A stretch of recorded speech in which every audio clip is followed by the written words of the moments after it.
punya anggota DPR tapi tidak terlalu bisa menyuarakan aspirasi masyarakat. Ternyata hal tersebut bukan terjadi di saat ini aja ya.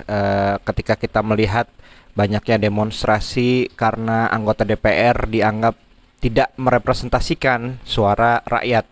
Padahal kalau teman-teman yang belajar pendidikan Pancasila, pendidikan kewarganegaraan itu tahu bahwa salah satu fungsi dari lembaga legislatif salah satunya adalah menyuarakan aspirasi masyarakat.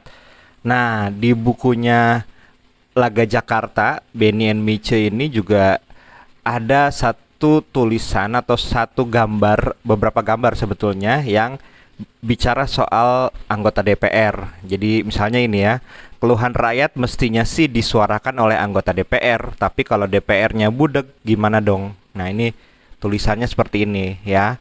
Nah, kemudian akhirnya di era reformasi waktu itu gedung DPR diduduki oleh mahasiswa. Jadi itu adalah salah satu bagian dari sejarah kita yang juga dipotret oleh Benny dan Miche ya.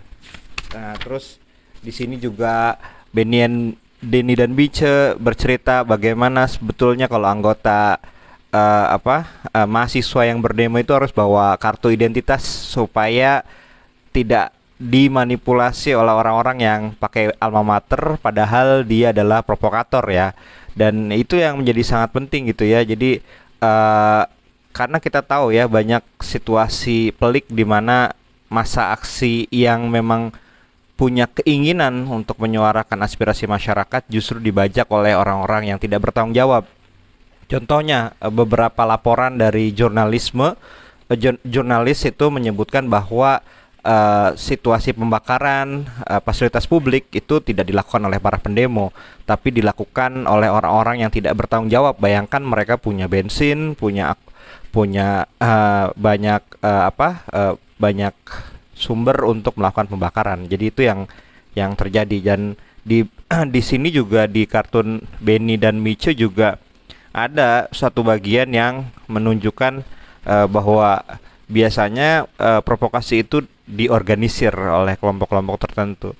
Jadi kayak dejavu teman-teman ketika membaca edisi koleksi Laga Jakarta ini. Jadi ya saya kembali merekomendasikan teman-teman kalau mau tahu sejarah Republik ini dari POV seorang atau dua orang kartunis handal, silahkan koleksi Laga Jakarta ini. Jadi teman-teman akan tahu bagaimana kondisi Indonesia ketika itu dan kok mirip ya dengan situasi beberapa minggu ini.